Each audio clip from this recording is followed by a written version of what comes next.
Hello, this is Amanda Malavi with BUS312 Principles of Marketing. Today we're going to go over Chapter 17, which a lot of you really are familiar with. It's digital, online, social media, and mobile marketing. So let's take a look at the marketing process. We're actually in the last pillar, and the last pillar is all about doing a deeper dive in creating that relationship. And we're going to go over how digital and social media helps us. So technology is super critical at this point. Chapters 17, 18, 19, and 20 will also go into global markets and how to ensure that the environment and social responsibility of marketing is all aligned with your brand and product strategies. Again, why are we doing all of this? Is to capture value from our customers. And when we capture value from our customers, we gain profits, we gain market share, and we also gain our customers' relationship. So let's take a look at the 5 core concepts that we're going to learn today. Number 1 is just simply defining the direct and digital marketing forums and what they're all about. Number 2 is discussing the major types of forms of digital and direct marketing. Number 3 is explaining how companies respond to the internet and digital age. And we'll talk about some various online marketing strategies. Number 4 is discussing how companies use social media and mobile marketing to engage their customers and create a brand community. And number 5 is identifying and discussing the traditional marketing forms. And specifically, section 5 is all about ethics and making sure that we're keeping up with those to ensure that we are socially responsible to the communities, not just locally, but globally. So again, objective 1 is really defining direct and digital marketing and how to grow in those areas and what benefits it brings to companies and brands and customers. So let's define direct and digital marketing. It is simply engaging directly with carefully targeted individual consumers and customers' communities to both obtain an immediate response and build lasting relationships. In the end, it's using technology to build relationships. The difference between direct and digital marketing is direct marketing consists of offering content to the needs and interests of a narrowly defined segment or individual buyer. Whereas digital marketing and direct marketing as a whole is targeted to individual consumers and communities. So that's a difference in the definition of both of those. Direct marketing is also a channel without intermediaries. You don't necessarily need someone in the middle to help you through it. It's a really direct relationship, a one-on-one relationship with you and the person you're targeting. It's also an element of the promotion mix, and that's why it's so critical. It's part of the 4 Ps. For many companies, direct and digital marketing constitute a complete model for doing business. If not, it could be your entire business. It's super critical to understand every step. Direct marketing continues to be the most internet-based and direct way to actually build a market and claim market share. And we're actually going to be doing a really interesting example today. We're going to be looking at how to target millennials, which is potentially you who's watching right now, and Gen Z, which is the next generation coming right behind you. You guys are a very difficult market. It's hard to define, and your tastes are changing constantly, especially with the speed of the internet and social media. But remember that we want to build relationships via marketing and social media efforts that result in value and profits. So let's take a little look about some statistics about the millennials. Well, social media and millennials have a lot of data around it. Some of the key concepts that we need to know is that millennials and Gen Zs are buyers who don't really want to be sold to. They don't really want you to sell them anything. They want to look for it, and then they want to trust the people that they interact with. And those are the people that they're going to follow, and through their searches and interactions, that's how they purchase, which is very, very different than other generations. So company commitment is also really, really important to millennials and Gen Zs. Their values, their website materials, but interestingly enough, the last thing that's most important to them is potentially the product features. You guys are already understanding that you better deliver a great product anyway. I just want to make sure that you're socially responsible, that my values align with you, and that your website materials, social media interacts with me, and you support me when I buy your product and you engage with me. You give me meaningful content. So that's a lot to ask for.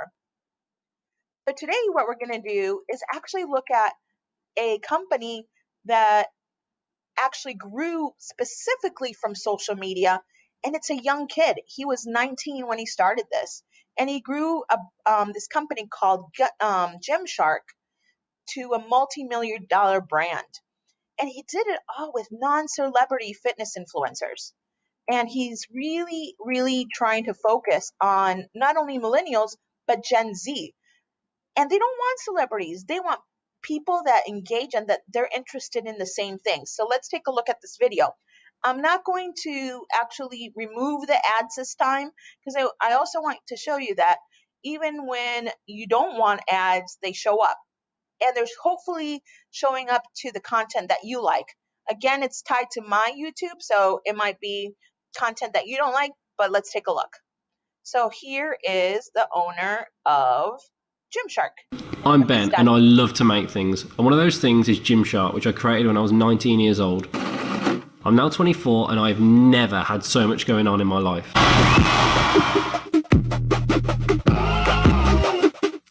Gymshark is officially the UK's fastest growing company and I'm travelling a lot. We're about to take some huge leaps to compete with some of the biggest companies, so I've decided to document this journey. I think the best place to start is with the Gymshark story, where I started and how Gymshark started. As a young teenager, all I did was make websites. My first fully functioning website sold license plates. So the first bit of money that I earned, I bought plates and sold them online with my friends. Next, I got my first iPhone and I was absolutely fascinated by it. I instantly downloaded the iPhone SDK and started to learn to develop. I made 4 iPhone apps, 2 of which were fitness apps, and both of them made it into the top charts in the UK and several other countries.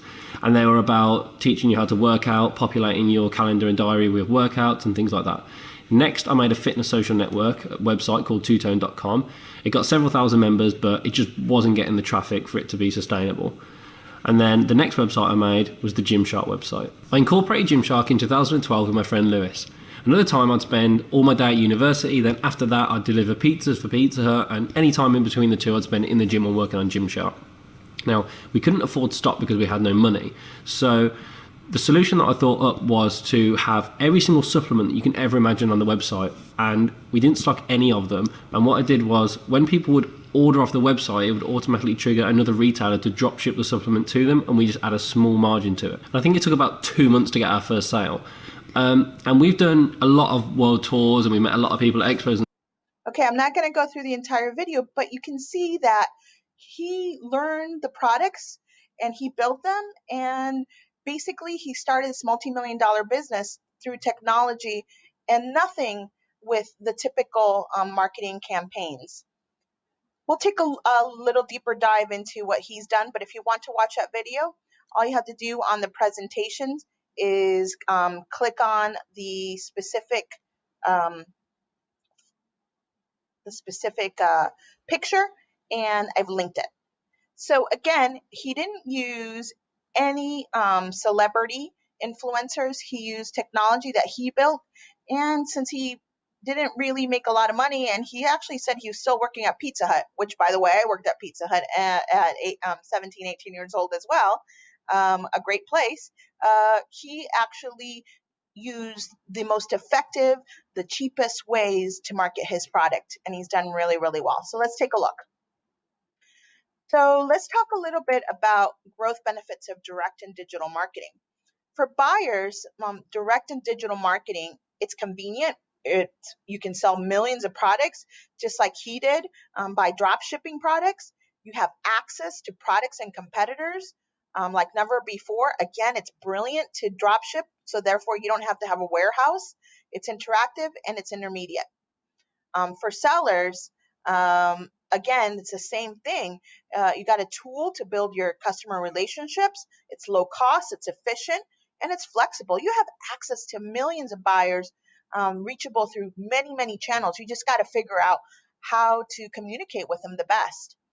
And at the end of the day, Gymshark uses social media now and supplementary ads. So again, here's a picture of Gymshark's social media Facebook page. And as you can see, and we'll take a look at this video a little bit later, which was a really popular one. Even with his Gymshark social media website, he allows for other advertisers to advertise according to that specific content that specific target group might want. So for example, this video is about a young man who works out, and here's some other videos that young man might look. And I bet you $1 million that those people pay him, so, the owner of Gymshark, to advertise on his Facebook site. So it's a win and take. Buyers and sellers all use their relationships to actually educate them or interest them on interesting content, and everybody wins. So let's take a look at learning objective number 2, which is the types of the top forms of direct and digital marketing. So there's 2 ways to market. One is through digital and social media, which is online marketing, websites, email, online videos, blogs, you name it, phone apps, hopefully TV in the future will be more interactive.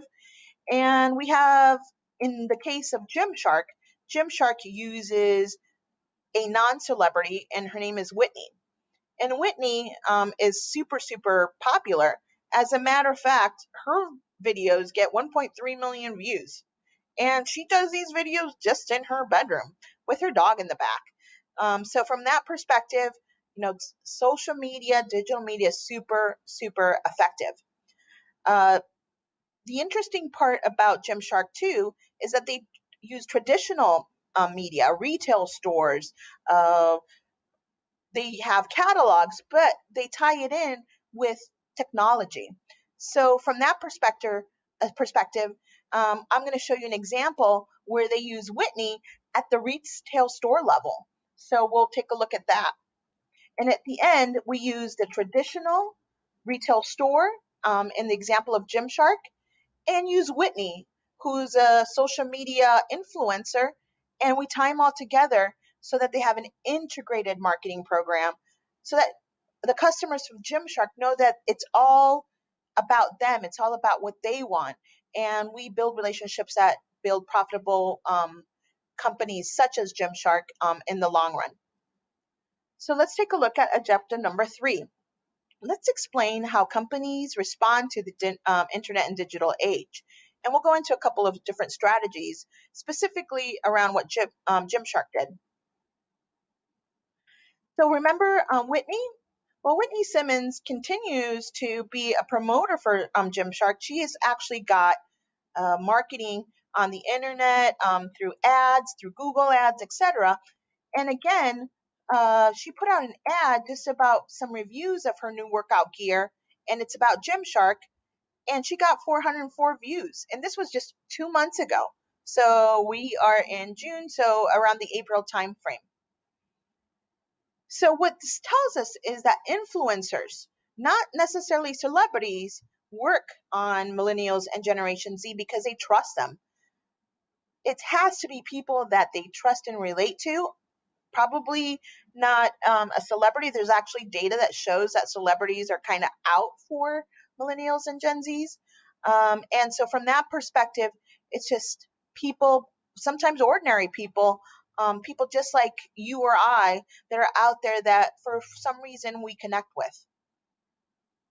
And they use social media, phone apps, online advertising, digital advertising, Google ads, everything they can think of to continuously bring that content and that relationship into your sphere. So let's take a look at omni-channel retailing. So you have to have that integrated approach. Again, Gymshark obviously knows how to do that. And they're integrating their YouTube experience and their Facebook experience and Whitney again into their retail store. So let's take a look at this. And again, there might be an ad here, so I apologize for that, but I wanted to show you ads and how they come up with content that you're Our interested job is to sell socks, not make videos. That's why we love working with YouTube Director on site. Okay, so we're here in Paris. We just finished up our second day at the pop-up shop. It went amazing. We cannot believe the turnout. Thank you for everyone who came. Let's show you how it went today.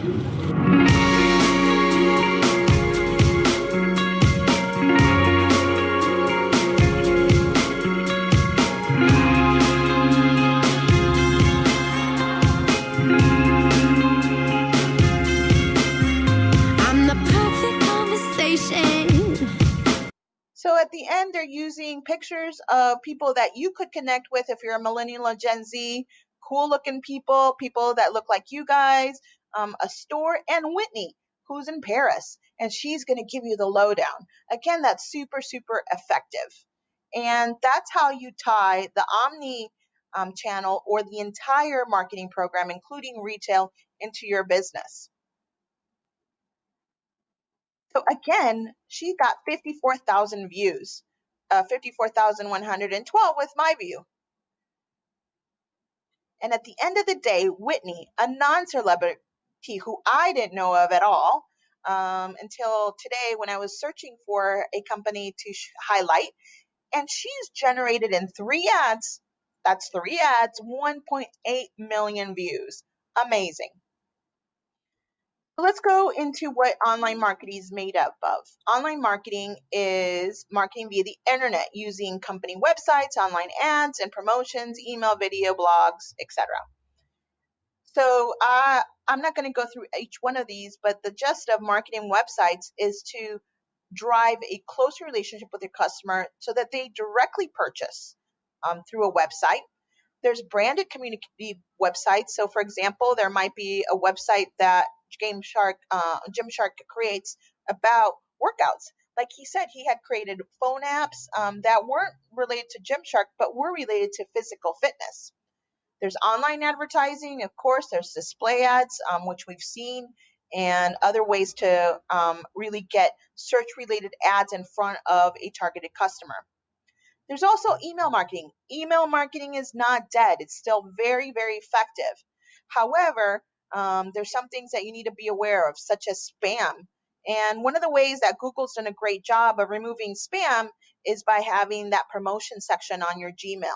However, if you want to take a look at, what promotions are, if you're in the mood for shopping, you go into your promotion section and you look up things that you want to buy.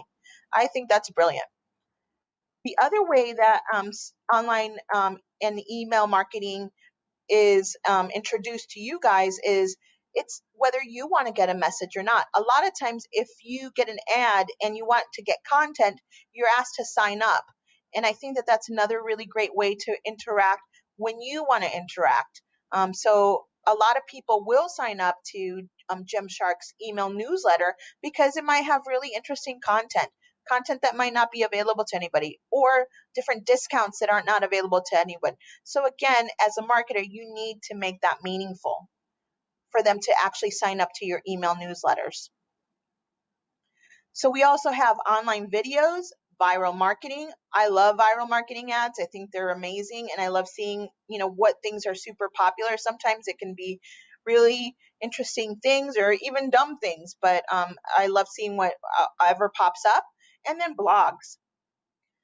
The other really neat aspect about internet and digital age marketing is something that's not necessarily in the book, but it's about live video. Live video is becoming huge. It actually boosts awareness, connect with followers in real time, and give brands a human touch. One of the best ways to do that is through Instagram or Facebook Live. So I just wanted to touch a little bit on that. So let's go through learning objective number 4. We'll discuss how social media mobile marketing engage customers and create a brand community. So some of the advantages: it's targeted and personal. Again, social media and marketing, it's going to be targeted to you, especially if you're using Google Ads. It's all about if your content and what you're trying to get out there is meaningful to that customer. If it's not going to actually show up to that customer base. That's how Google does it. they actually rate you, and based off of your ratings and how you bid, you'll get in front of a targeted customer. It's interactive, it's immediate, you got real-time marketing, it's cost effective, and it's super engaging. Again, if you see little targets on any slide, make sure that you're aware that these might be on the exams or quizzes. Some disadvantages is it's hard to monetize. How do you know how much Whitney generated? You'd actually have to do a lot of analysis around that, or get into analytics, and those cost money. It's hard to control channels and content. Sometimes there's content out there about you that you didn't build, and it could be negative. So it's hard to control those things. People have the right to put anything out there that they choose to be fit. And if you haven't gone viral, it could be hard to get noticed. So it's about being at the right place in the right time and having the right content. But all of that can be tricky. So let's take a look about a little bit more about social media and mobile marketing. From a mobile standpoint, we watch a lot of YouTube. Man, our generations, your generations, especially people 18 to 34, 54% of them watch at least 1 or 2 hours of YouTube per day. And it's actually generating a lot of revenue on ads for YouTube, 2.59 billion in 2017 alone. So YouTube generates 20% of total video ads. However, it's hard to monetize the revenue that you get from a YouTube video. So let's take a look at a Facebook video too. And remember that with Facebook, it allows you to have other ads that are next to you that you could be generating money from if you have interesting product. But also, I find it interesting that Gymshark was really, really smart about how they not only used Facebook to show their product, but showed how to use it in a mobile way. So let's take a look at this video. And again, if you want to take a look at the video more in depth, you can always click on the picture.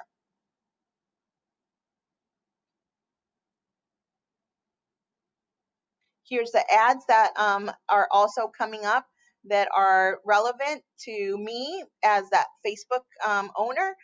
But from that perspective, I'm sure these people not only paid Facebook, but they also pay Gymshark. So let's take a look at Gymshark's ad.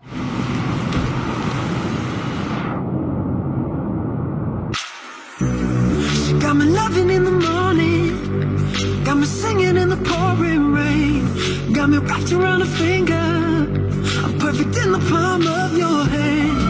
So pardon my manners, just something about you turns me to a savage.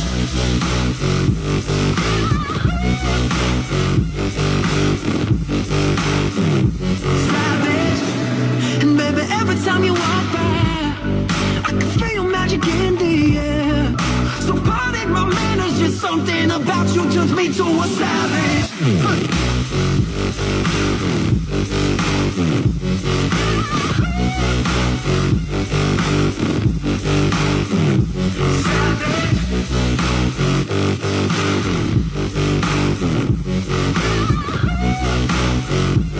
Okay, so you get the gist of it.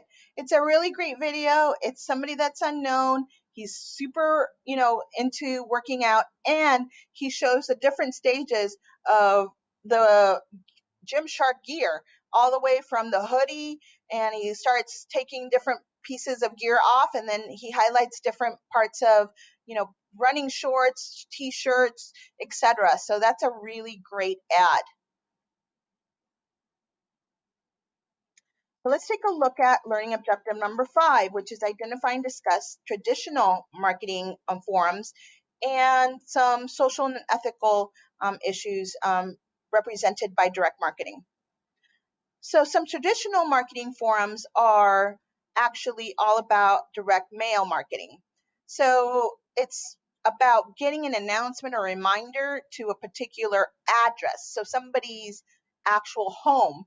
So from this perspective, what Gymshark does is they actually send ads to people's homes, potentially, or even online, that have cashback rewards so that you will spend online with them. So you can send something to someone's home that then directs them to your social media or storefront.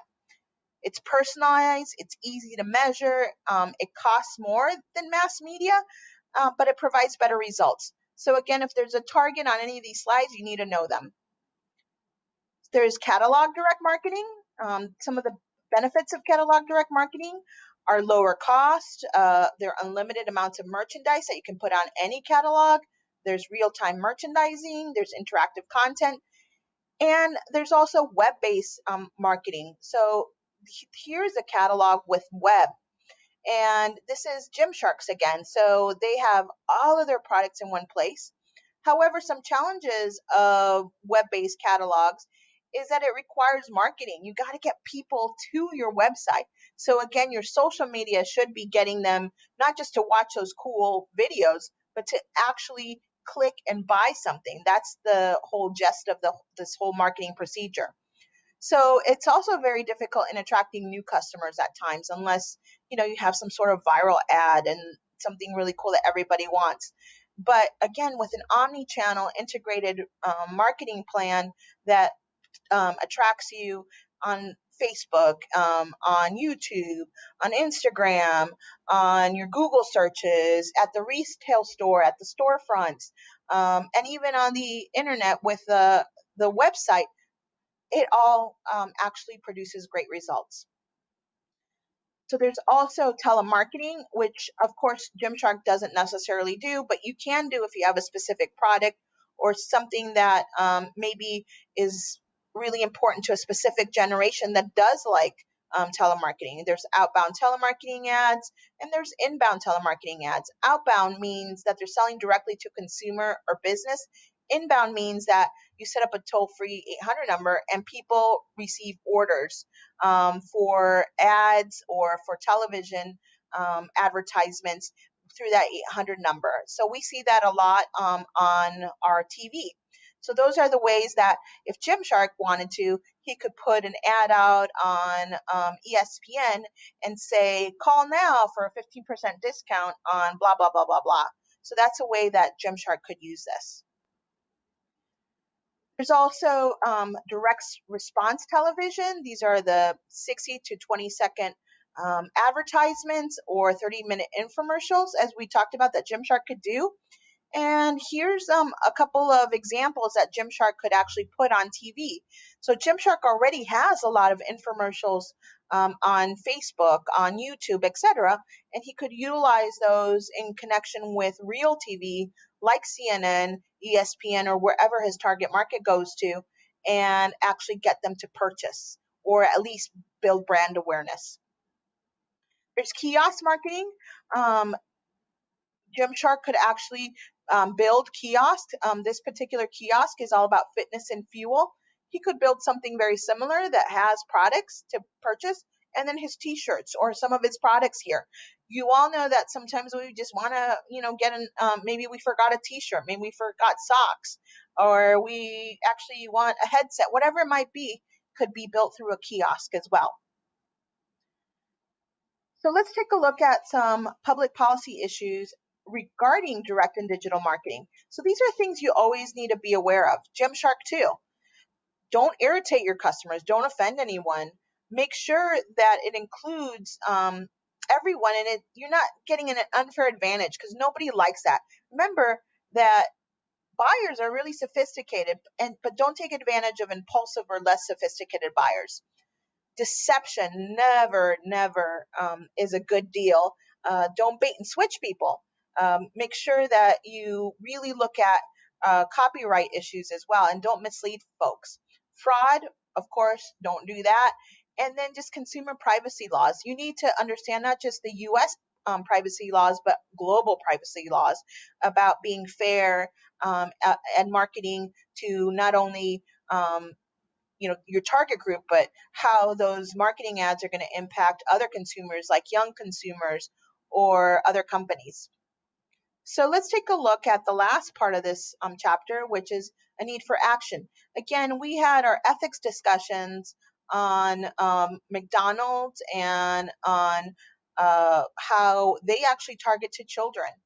So there's a lot of things that we need to actually be aware of. There's a canned spam legislation, just making sure that we aren't spamming people and that we actually give specific content that people want.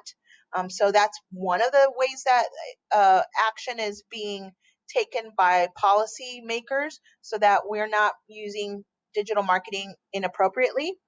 There's a rule for Children's Online Privacy Protection Act that, for example, McDonald's needs to be aware of, or Abercrombie and Finch even. There's a Trustee Act. This is about learning how to build trust and also how to utilize the search engines appropriately, and that you aren't necessarily taking an unfair advantage of people through those practices. So again, these are some of the policies and issues and some legislation that has been built around these specific issues that impact society as a whole. So that's the end of this chapter review. Mahalo, and we'll see you in discussions around chapters 18, 19, and 20, which is the global market and ethics.